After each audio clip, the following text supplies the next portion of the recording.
4 ఏళ్ల క్రితం వచ్చిన వుహాన్ కరోనా కారణంగా ప్రపంచం ఎన్నో రకాలుగా నష్టపోయింది. దాంతో పాటే మరెన్నో కొత్త సంస్కరణలకు తెరలేపింది. అలాంటిదే ఈ కథ కూడా. కరోనా కారణంగా కేవలం మన దేశంలోనే కాదు, ప్రపంచవ్యాప్తంగా పలు దేశాల్లో బాల్యం బరువెక్కింది. అవును, ఆనాటి లాక్డౌన్ నిబంధనల కారణంగా బడులు మూతపడ్డాయి. నెలల తరబడి చదువులు ఇంట్లోనే కొనసాగాయి. బయట తిరిగి ఆటపాటలతో వ్యాయామం చేయాల్సిన పిల్లలు ఇంట్లోనే ఉంటూ అలవాట్లు మార్చుకున్నారు. అవే అలవాట్లు ఇప్పటికీ కొనసాగుతున్నాయి. అందుకే ప్రస్తుతం 2024లోనూ ఎక్కడ చూసినా ఊబకాయపు చిన్నారులే కనిపిస్తున్నారు. వారి ఊబకాయంతో తల్లిదండ్రులకు కష్టాలు తెచ్చిపెడుతున్నారు. మరోవైపు కోవిడ్ కారణంగా ఉపాధి కరువై వేతనాలు లేక ఎన్నో కుటుంబాలు రోడ్డున పడ్డాయి. ఆయా కుటుంబాల్లోని పిల్లలు పోషకాహారం కరువై పక్కచిక్కిపోయారు. అయితే ఇది నాణేనికి ఒకవైపు మాత్రమే. మరోవైపు ఎంతో మంది బాలలు కోవిడ్ కాలంలో ఊబకాయం బారిన పడ్డారు. కరోనా వల్ల పాఠశాలలు మూతపడడంతో పిల్లలు ఇంటికే పరిమితమయ్యారు.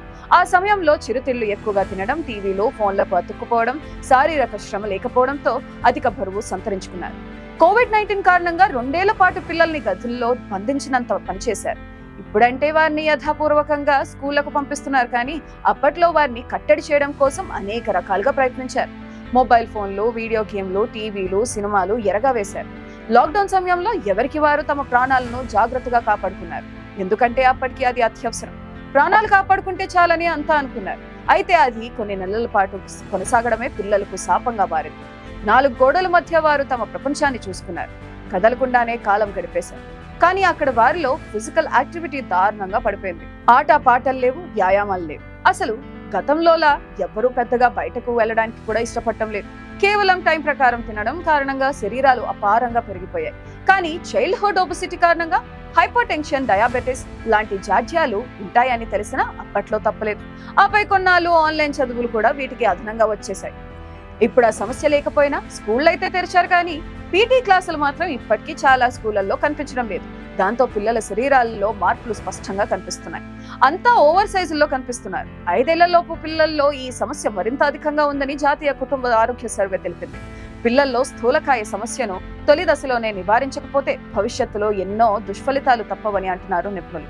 బాల్యంలోనే ఊబకాయం బారిన పడితే అది జీవితాంతం భేదిస్తూ ఎన్నో దీర్ఘకాల వ్యాధులకు కారణమవుతుంది. ఇప్పటికిప్పుడు ఈ సమస్యకు తల్లిదండ్రులు పూనుకోవాల్సిన సమయం వచ్చేసింది. తగినంత శారీరక శ్రమ లేకపోవడం, అనారోగ్యకర ఆహారపు అలవాట్లు, టీవీలు, మొబైళ్లకు అతుక్కుపోవడం చిన్నారుల్లో ఊబకాయానికి కారణమవుతాయి. పిల్లల్లో ఊబకాయానికి ప్రధాన కారణం వారు తీసుకునే ఆహారం. ఫాస్ట్ ఫుడ్, జంక్ ఫుడ్, పోషక విలువలు లేని ఆహారం, క్యాలరీలు ఎక్కువగా తీసుకోవడం వల్ల బరువు అధికంగా పెరిగిపోతున్నారు. పిల్లల్లో స్థూలకాయానికి ప్రధాన కారణం కొవ్వు, కార్బోహైడ్రేట్స్, క్యాలరీలు అధికంగా ఉండే ఆహారం తీసుకోవడం అంటున్నారు నిపుణులు. పిల్లల్లో ముంచుకొచ్చిన ఒబెసిటీ విషయంలో వారికి తగిన వ్యాయామం అందేలా చూడాలి. దాంతో పాటే పిల్లలకు మంచి ఆహార నియమాలు, క్రమబద్ధమైన జీవన విధానాన్ని అలవాటు చేయాల్సి ఉంటుంది. మనం తలుచుకుంటే పిల్లల్లో కానీ పెద్దల్లో కానీ ఊబకాయ సమస్యకు తేలిగ్గా అడ్డుకట్ట వేయవచ్చు. స్థూలకాయానికి దారితీసే పిజ్జాలు, బర్గర్లు, చెడు కొలెస్ట్రాల్ ఉన్న ఇతర ఆహార పదార్థాలు, శీతల పానీయాలకు దూరంగా ఉండాలి. వాటికి బదులుగా పండ్లు, పండ్ల రసాలు ఎక్కువగా అందించాలి. ఆరోగ్యానికి అన్ని విధాలా మేలు చేసే పోషక విలువలున్న ఆహారం అందించడం అత్యంత శ్రేయస్కరం అంటున్నారు నిపుణులు. ఇవి వయసుకు సరిపడా బరువు పెరగడానికి తోడ్పడతాయి. పిల్లలు ఆటపాటలు మర్చిపోయి చాలా కాలమైంది. ఎంతసేపు ఫోన్లు, ట్యాబ్లు, టీవీలు, వీడియో గేమ్లు వంటి వాటికి అతుక్కుపోతున్నారు. కాబట్టి వారికి కనీస వ్యాయామం అందేలా చూడాలి. ఎందుకంటే మన పాఠశాలలో క్రీడలు, వాటికి సంబంధించిన యాక్టివిటీలు ఎప్పుడో మానేశారు. కనీసం వాటి వంకైనా చూడటం లేదు. అందుకే తల్లిదండ్రులు వాటి విషయంలో జాగ్రత్తలు తీసుకోవాలి. ప్రపంచ ఆరోగ్య సంస్థ ప్రకారం 1975 నుంచి ప్రపంచవ్యాప్తంగా ఊబకాయం దాదాపు 3 రెట్లు పెరిగింది. కాబట్టి దీని గురించి అవగాహన పెంచుకోవడం చాలా ముఖ్యం. ఊబకాయం సమస్య పెద్దల్లోనే కాదు, చిన్నారుల్లోనూ ఎక్కువ అవుతుంది. అధిక బరువుతో బాధపడే పిల్లల దేశాల జాబితాల్లో ప్రపంచంలోనే మన దేశం 2వ స్థానంలో ఉంది. ఇటీవల చేపట్టిన అధ్యయనం ప్రకారం దేశంలో 14.4 మిలియన్ల పిల్లలు అధిక బరువుతో ఉన్నట్లు తేలింది. పిల్లల్లో ఊబకాయం కారణంగా గుండె సమస్యలు, నిద్రపోయినప్పుడు ఊపిరి పీల్చుకోవడంలో ఇబ్బందులు, కీళ్ల సమస్యలు, డయాబెటిస్ ముప్పు పెరుగుతుంది. తగినంత శారీరక శ్రమ లేకపోవడం, అనారోగ్యకర ఆహారపు అలవాట్లు, టీవీలు, మొబైళ్లకు అతుక్కుపోవడం చిన్నారుల్లో ఊబకాయానికి కారణమవుతాయి. పిల్లల్లో ఊబకాయానికి ప్రధాన కారణం వారు తీసుకునే ఆహారం. ఫాస్ట్ ఫుడ్, జంక్ ఫుడ్, పోషక విలువలు లేని ఆహారం, క్యాలరీలు ఎక్కువగా తీసుకోవడం వల్ల బరువు అధికంగా పెరిగిపోతున్నారు. కొవ్వు, కార్బోహైడ్రేట్స్, క్యాలరీలు అధికంగా ఉండే ఆహారం తీసుకోవడం పిల్లల్లో స్థూలకాయానికి ప్రధాన కారణం. ఒబెసిటీకి లోనైన పిల్లలు పెద్దయిన తర్వాత కూడా ఆరోగ్య సమస్యలు ఎక్కువగా ఉండే అవకాశం ఉంది. ఈ నేపథ్యంలో చిన్నారులు అధిక బరువు పెరగకుండా చూసుకోవడం చాలా ముఖ్యం. తల్లిదండ్రులు వారి పిల్లల ఆరోగ్యం దృష్టిలో ఉంచుకుని ప్రతిరోజు వారితో కనీసం 1 గంట సేపు వ్యాయామం చేయించాలి. పెద్దవారు వారితో కలిసిపోయి ఆటలు ఆడించాలి. వారితో ఆడాల్సిన అవసరం వచ్చింది.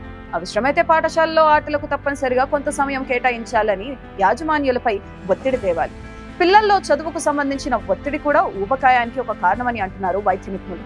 స్కూళ్లలో యోగాతో పాటు ధ్యానం నేర్పించేలా చర్యలు తీసుకోవాలని నిపుణులు సూచిస్తున్నారు. ఇలా చేయడం ద్వారా వారికి తాము చేస్తున్న పని పట్ల పట్టుదల, దీక్ష ఉంటుంది. స్థూలకాయ సమస్యకు విరుగుడుగా అమెరికా, బ్రిటన్ ప్రభుత్వాలు జనాన్ని సైకిల్ తొక్కడాన్ని ప్రోత్సహిస్తుంది. భారత్లోనూ పిల్లల్లో సైక్లింగ్ పై ఆసక్తి పెంచాలి. జపాన్లోని చిన్నారుల్లో ఊబకాయ సమస్య చాలా తక్కువ, ఎందుకంటే వారి భోజన అలవాట్లు ప్రత్యేకంగా ఉండటమే అందుకు కారణం. పిల్లలు తమకు నచ్చిన ఆహారం అది తక్కువగా, ఆనందంగా, స్థిమితంగా తీసుకునేలా జపాన్ అధికారులు, టీచర్లు చూస్తారు. పాఠశాలలకు, ఇతర ప్రదేశాలకు అక్కడ పిల్లలు నడిచి లేదా సైకిల్ పై వెళ్తారు. మన దగ్గర పిల్లలకు అలాంటివి అలవాటు చేయాలి.